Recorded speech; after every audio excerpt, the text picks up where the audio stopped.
যে ৭১-এর সংবিধান নাকি বাদ করার জন্য। না না না, এটা বাদ হবে কেন?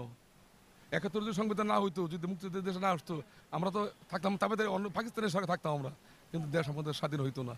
জিয়াউর রহমান স্বাধীন ঘোষণা করছে, এই ৭১ আমরা তখন তো আমার বয়স 14 বছর, ৭১ আমার বয়স 14 বছর, আমি সব দেখছি।